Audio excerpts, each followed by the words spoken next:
I just remember having this really strong desire to ensure everything was done perfectly and according to my vision. But as a result, I inadvertently stifled creativity.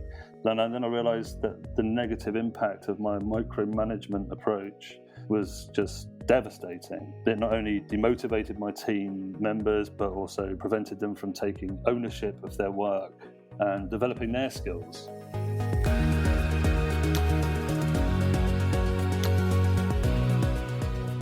Hello and welcome to the Ben Morton Leadership Podcast.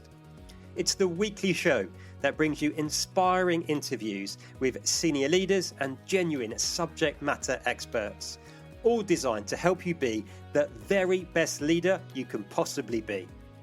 It's my gift to you and it's completely free. In this episode, I'm talking to James Mitchell.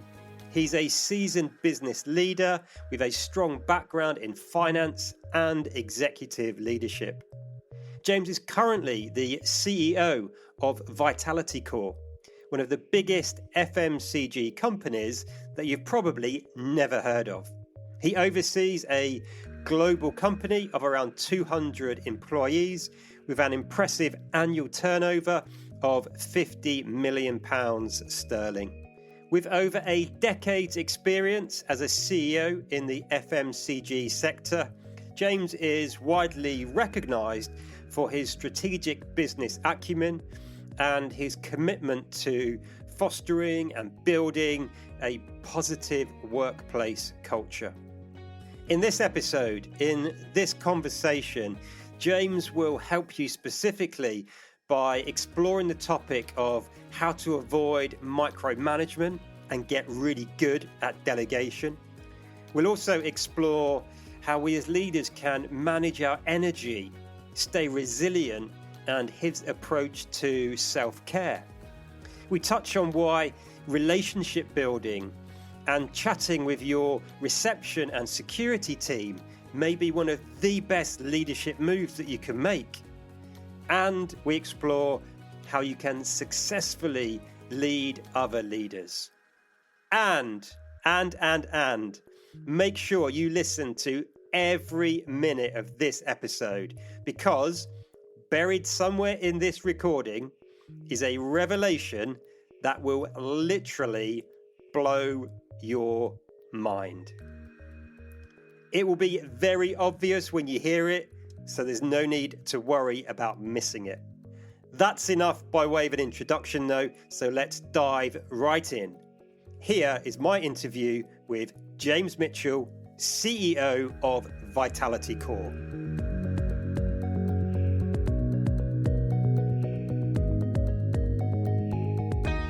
James, can I start off by asking what leadership means to you? And there's two reasons for asking that question.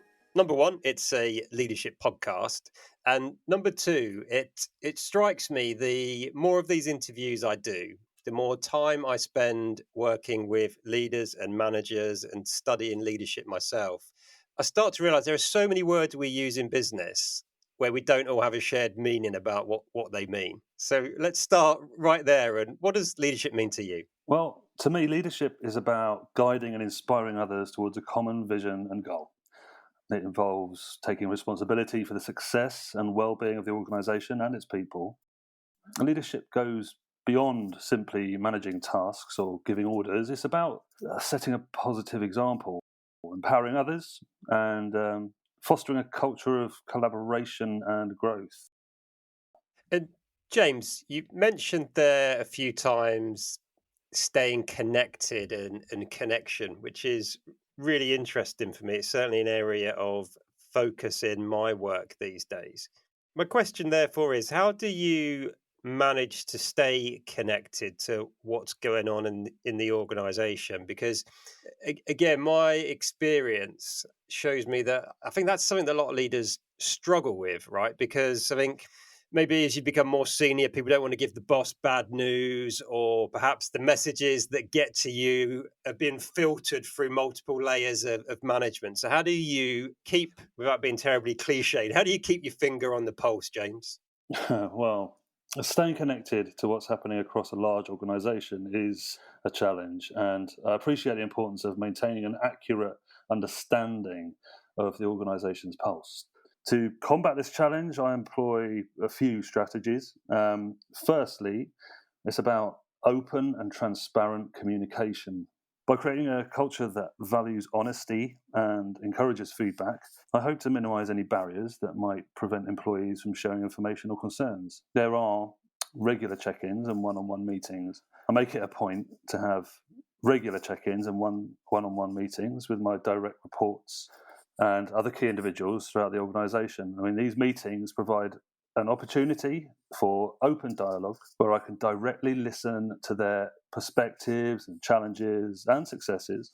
And by engaging with various teams and individuals, I gain valuable insights and a deeper understanding of the organisation at different levels. And James, what would you say throughout your career, even spanning back to some of your earliest leadership and management roles, maybe, what would you say is the biggest challenge you've faced and what did you learn or take from it? One of the biggest leadership challenges I faced was during a period of significant organisational change. We were undergoing a major restructuring with downsizing, we redefined roles, and we were implementing new processes and systems.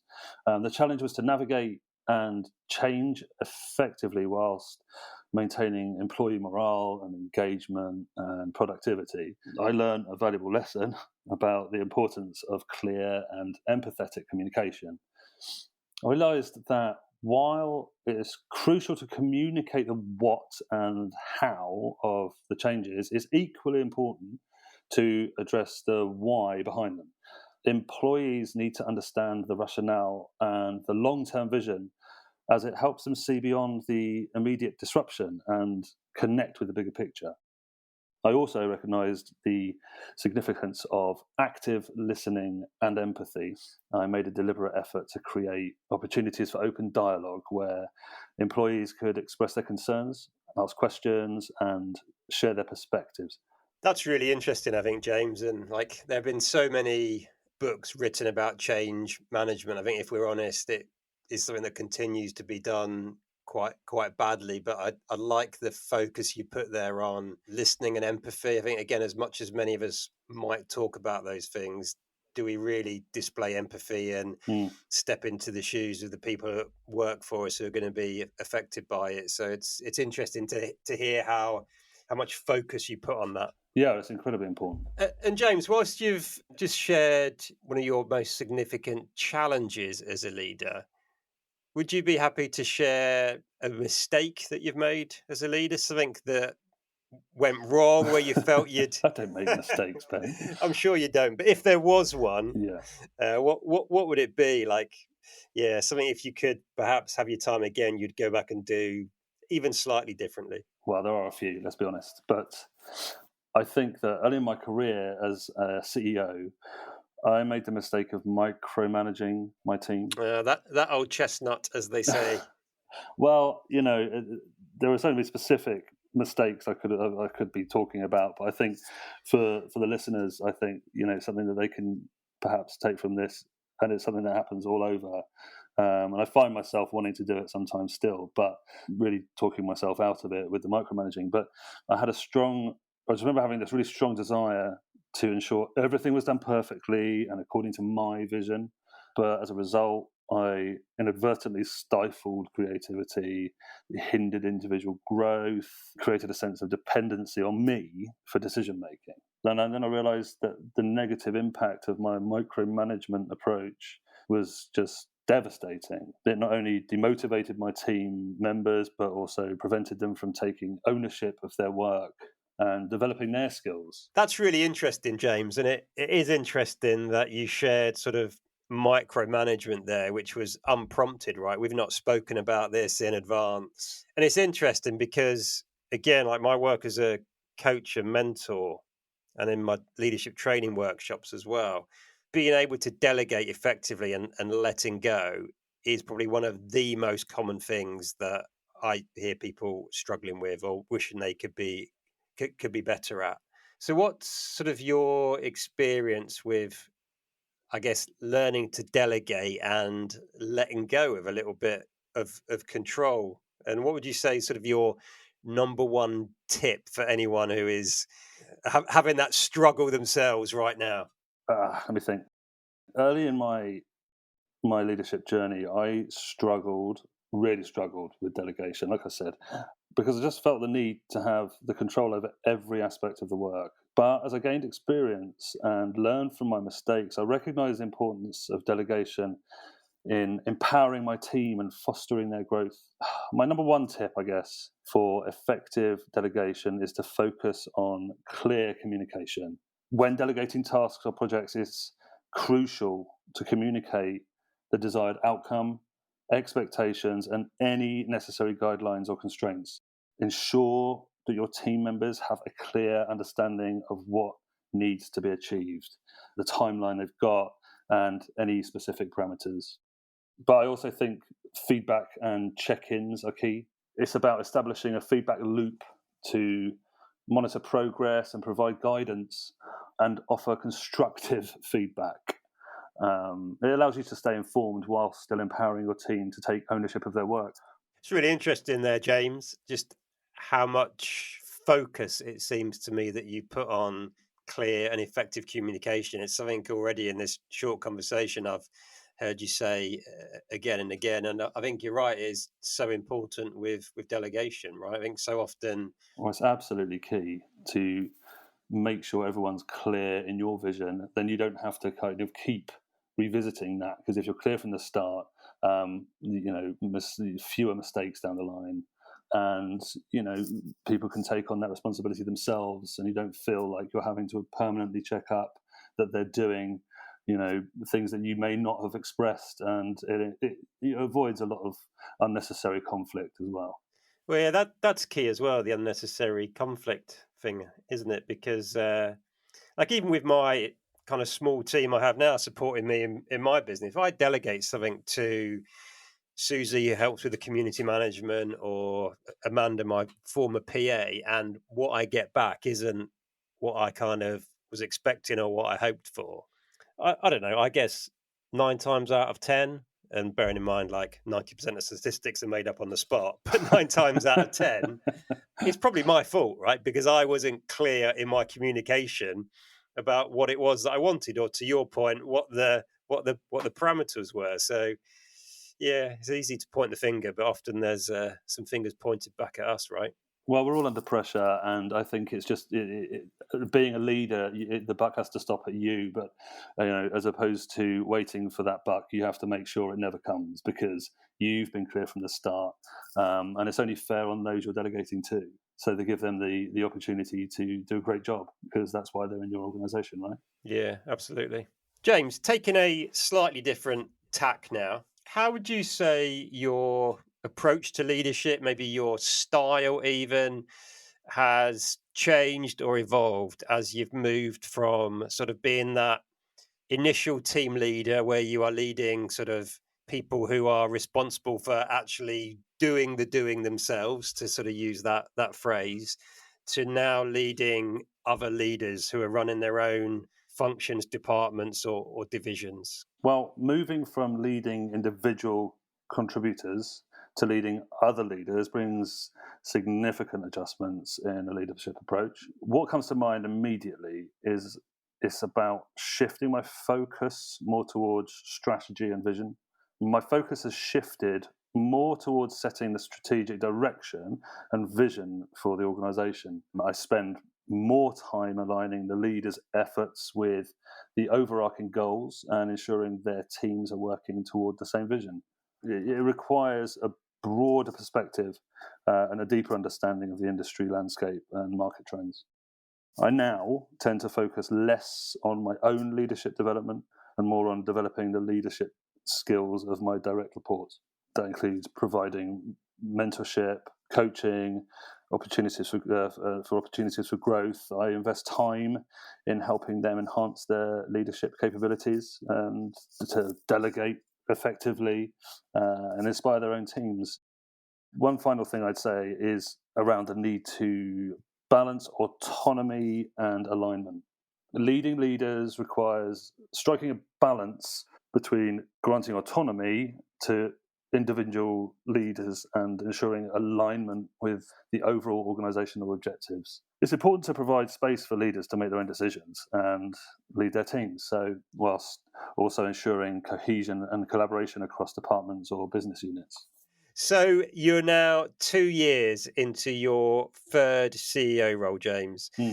What would you say for those people listening to this show who are aspiring to a CEO role? What 3 pieces of advice would you give them? Okay, firstly, I'd say embrace continuous learning.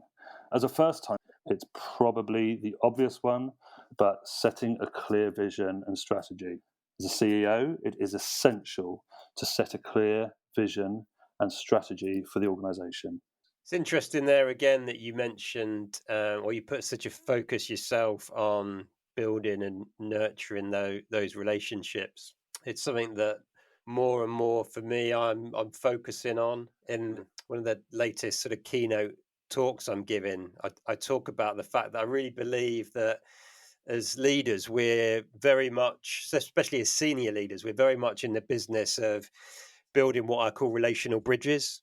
And just like a real bridge is only as strong as the sort of materials it's built from and the care it receives over time. Like relationships between people are just the same, right? They're only as strong as the time and effort we invest in building and maintaining them. And it's interesting to hear that that's your sort of take and one of the key bits of advice you'd give to potential CEOs as well. Yeah, absolutely. I mean, there's a famous play out there called Albert's Bridge into theatre, you see. And I always found this one quite interesting because it's a kind of true story, but it's an imaginary take on the life of the man who continually paints a fictitious bridge. But I think a lot of people, I've read in the papers over time, there are people who continually look after, maintain, and paint specifically bridges. I mean, can you imagine that doing your job? You finish the last rivet, you get to the other side, and then suddenly here we go again, and you get your boat back over and another tin of paint, and off you go. But it is that important just to keep that maintenance, and it's not a firefight. You're dousing the flames before they begin. It's really important just to keep that maintenance up and maintain those relationships, both personal and business. Without going too far with the bridge metaphor and taking us massively off track on my own show, James, I quite like researching a lot of these sort of metaphors and myths and stories to find out if there's any truth in them. You talking about that play, Albert's Bridge there, like certainly UK listeners to this show will probably have heard the metaphor. It's a bit like painting the Forth Bridge in Scotland, which is what you're talking about, right? But it's so big, by the time you get to the end, you've got to start it. But yeah. But I wonder if there's actually any truth in that, or does the Forth Bridge even still need painting, or who knows? Oh, well, unless they've replaced it with, titanium or something, I don't know. But no, I truly think there is a permanent maintenance scheme. It's permanently being painted. Apparently. And James, conscious of your time, I know we are recording this during the evening in half term, and we've both got kids of a similar sort of age, actually. So we do, we do. Let me get us back on track. It's all right. She's got a sleepover at the moment, so she's entertained. Good stuff. See, strategy. James, thinking again about your experience as a CEO, I guess in some ways this might be similar to some of the previous questions, but given your time again, is there anything you wouldn't do again, if that makes sense? There are a few things I would advise against doing if I could go back in time. Number one would be neglecting self-care. I mean, we all find ourselves too busy thinking of others, thinking that's the correct thing to do. And yes, that is our aim and our goal, but you can only look for others when you look after yourself first. As a CEO, it's so easy to get consumed by the demands of the role and neglect personal well-being. I would emphasize the importance of self-care and a work-life balance. And it's interesting you bring up being here at home is so important to me. It was always something that I weighed up as a younger man, whether I wanted to sort of have family life or business life, but I believe you can have both. if you delegate effectively and you keep on top of your schedule. But I believe taking care of your physical and mental health, having time for hobbies, maintaining your personal relationships, like I said earlier, business and personal, it's so important. No one's mind is clear when they've got personal issues or relationships they feel are sort of falling by the wayside when it happens to us all. But it's so important to take time to fix that, as well as your business relationships, because it's crucial for a long-term success and your own fulfillment. Otherwise we burn out, and there's no coming back from that. The other mistake would be well, ignoring the stakeholder relationships. I mean, not allocating enough time to them, put it that way. I'm glad you mentioned a bit there as well about family and balance and home life and stuff happening, because that's something that I think has changed a lot. Maybe, I don't know what the time frame is, 10, 15 years. I think there was very much a old school leadership and management style that we used to hear, which was like, I don't care about your home life, come to work, put that in a box, leave it, you're paid to do a job, which is, I don't know how to describe it. It's just Archaic. yeah, archaic. Is it farcical? Is it nonsensical? Like, Well, it's unrealistic for one.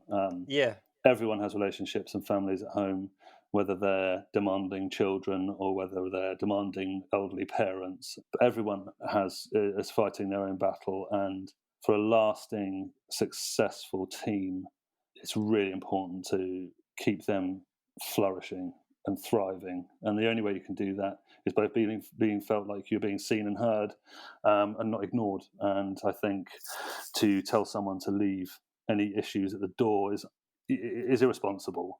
Yes, I believe we all have to take our own responsibility for letting those things affect our work, but ignoring them and making people pretend they don't exist is unrealistic and very unhealthy. And a team will not last, because if you're the leader and you're trying to lead a team through, even just day-to-day tasks, yet you're ignoring, a huge part of who they are, it's asking the unaskable. So I really truly believe that keeping those relationships healthy and fair is key to a successful team. it reminds me of something, a story my wife come home and relayed probably 10 years ago, because I think it was very, very early on in my sort of consulting kind of coaching career. I think as a previous boss had said to her, like, Joe, if you are happy and content in your work, then you'll have a great home and family life.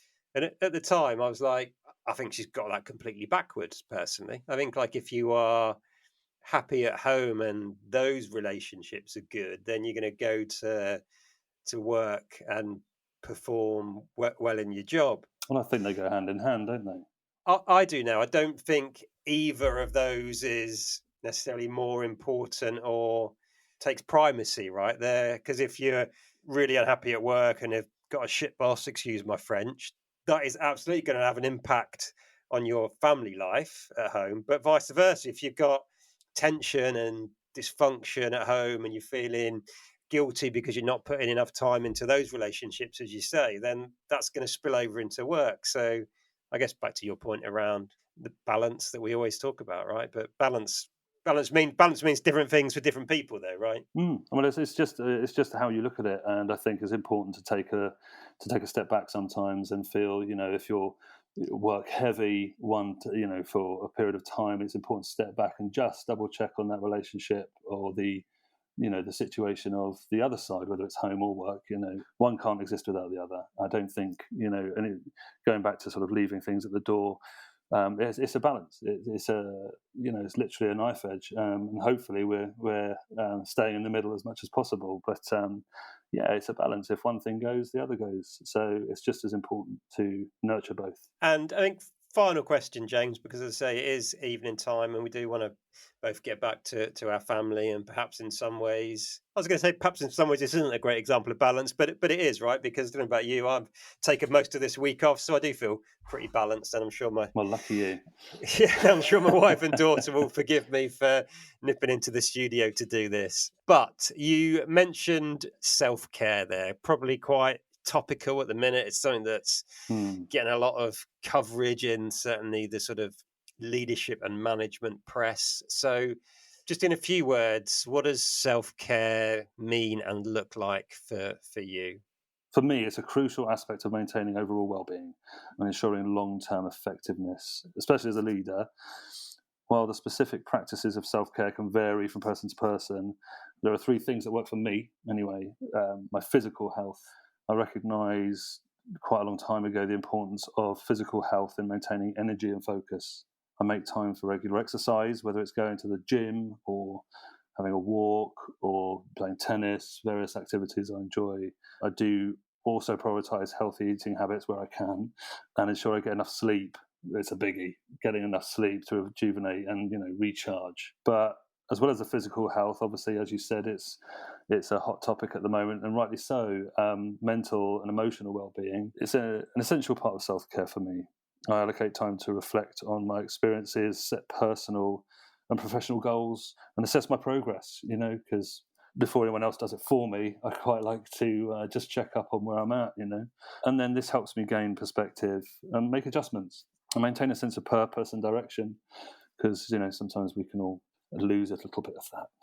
James, my mind is firing in all sorts of different directions. Listening to you speak there's so many things that resonate. That just really quickly before we wrap up, I just want to, I don't know, highlight or underscore for people listening. Like the first one, which I think you said it without really putting too much emphasis on it yourself, but you mentioned about just popping down, going for a walk, and saying hello to the security guard. From a leadership perspective, I think that is so important. And I was doing some work with a friend recently who now works at Google. It was a friend I was in the army with. We was at Google's offices in London, and he works in not the main building, the one across the road from them.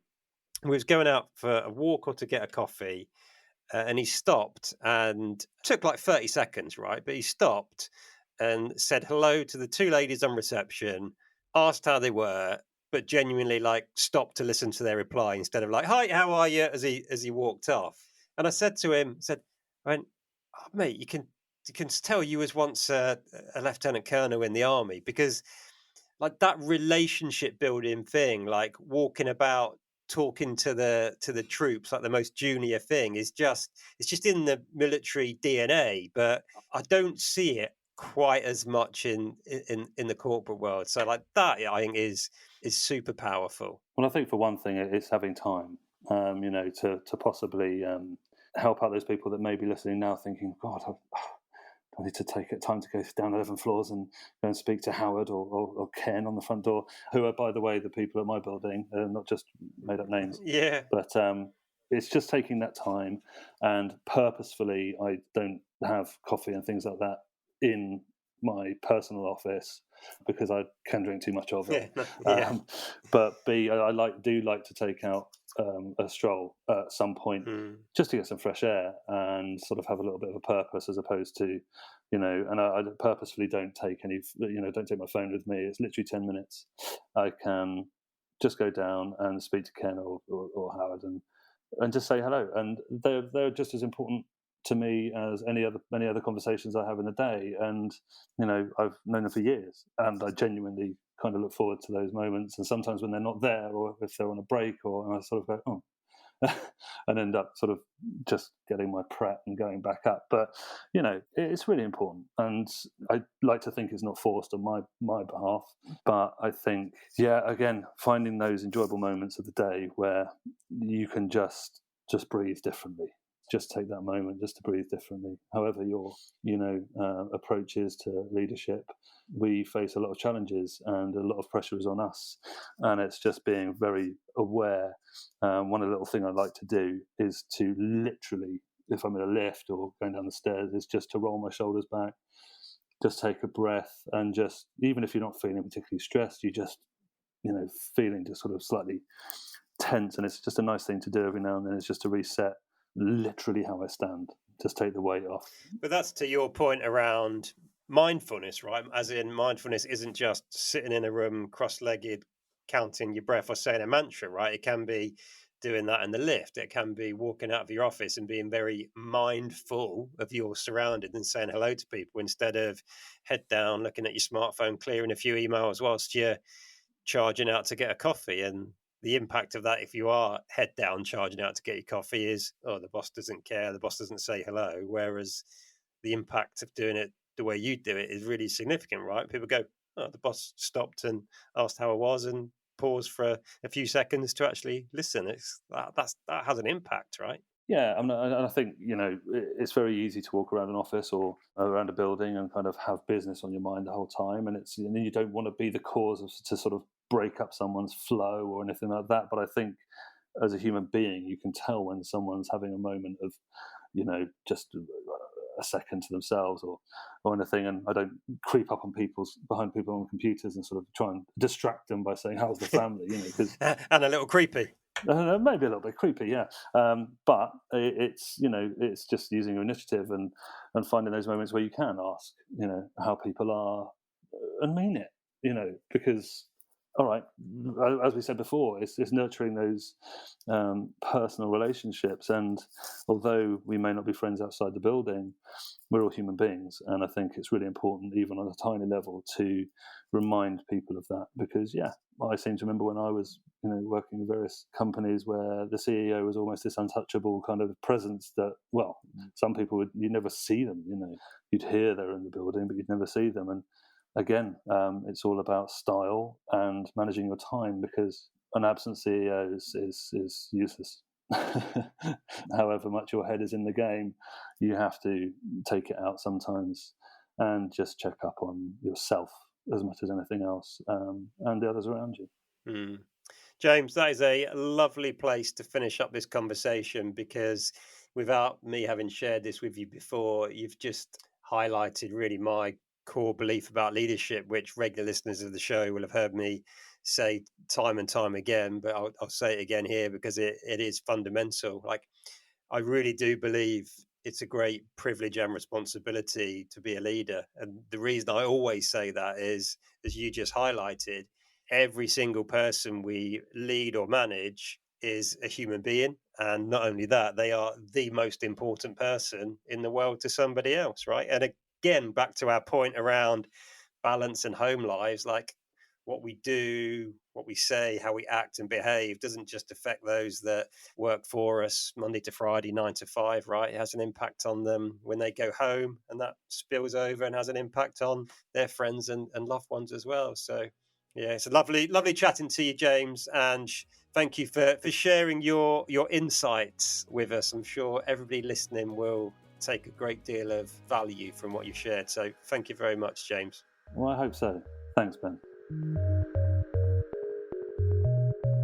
Thank you for joining myself and James for this episode of the Ben Morton Leadership Podcast. And here is that big revelation that I promised. The man you were just listening to wasn't or isn't James Mitchell. The man you were just listening to is a good friend of mine called Jeff Nicholson. In fact, James Mitchell doesn't exist, nor to my knowledge does Vitality Core. So what on earth is going on, I hear you ask? Well, several months ago, I was listening to an episode of the Diary of a CEO podcast where Stephen Bartlett was interviewing Mo Gawdat. Mo Gawdat is the former Chief Business Officer at Google X and the author of a book called Scary Smart that focuses on the rise and impact of artificial intelligence and advanced machine learning.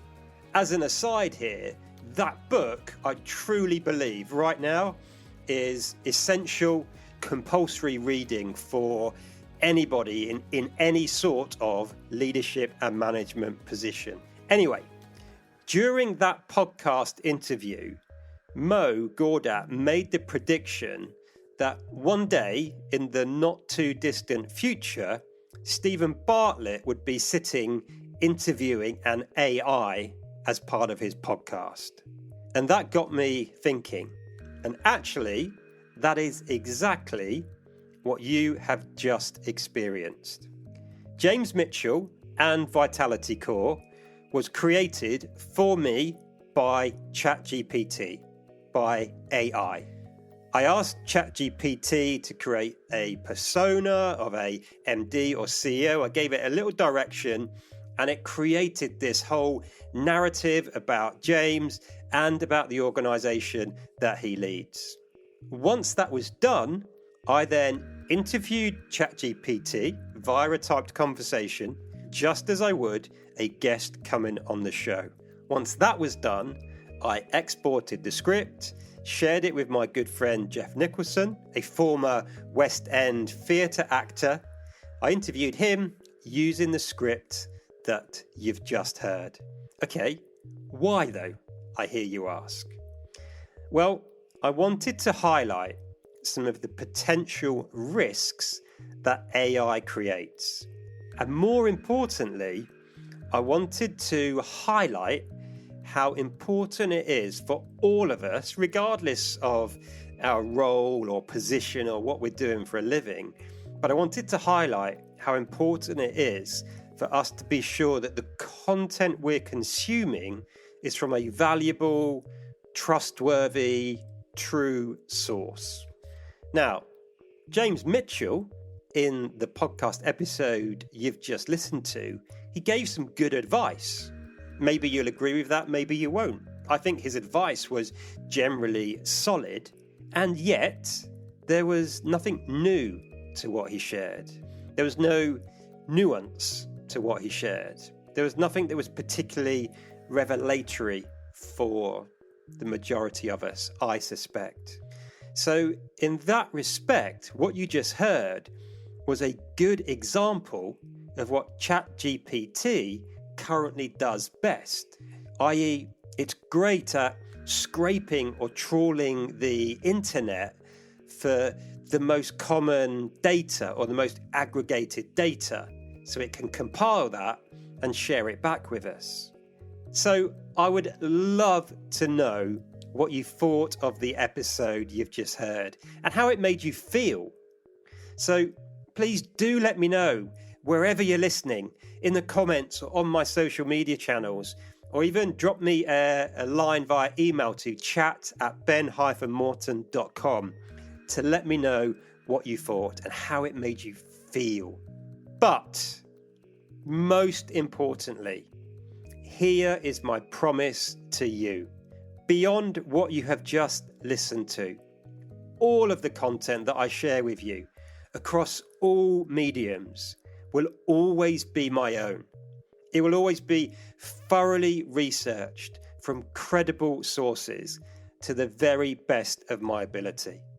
I do what I do because I am passionate about making a difference in the world by enabling leaders to be the very best leaders that they can be, so that they can have a positive impact on the people that they have the privilege and responsibility to lead, and so that those people can deliver the results that we're accountable for as leaders.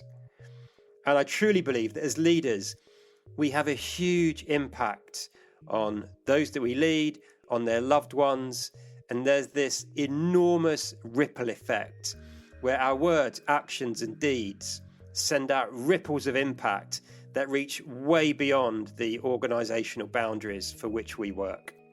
And finally, I'm sure you'll agree, right now, the world really does need great leaders and strong leadership, perhaps more than ever.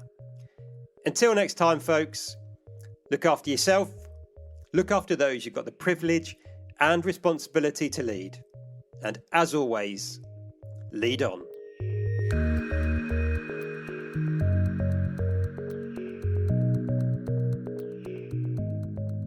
Hi there. If you are listening to the very, very end of this episode, here is a little bit of fun something a little more light-hearted for you, here are a few of the bloopers that were edited out of the recording of this episode with my good friend Jeff Nicholson. Enjoy. Effective leadership requires the ability to make tough decisions, communicate clearly. Push the button. Click. In my experience of working with leaders at your level, I frequently. Here we go. Let me push the button. So, what's the biggest leadership challenge you've faced, and what did you learn from it? Oh, wow. One of the biggest leadership challenges I faced in my career was during a period of significant organizational change. Have often been filtered through multiple layers. It's challenging. No. I skipped a fucking bit. I was like, this isn't making sense. Oh. It was really good. It was really good, though. I was like, this isn't making sense. Wait. Until you lost your thread, it was really good.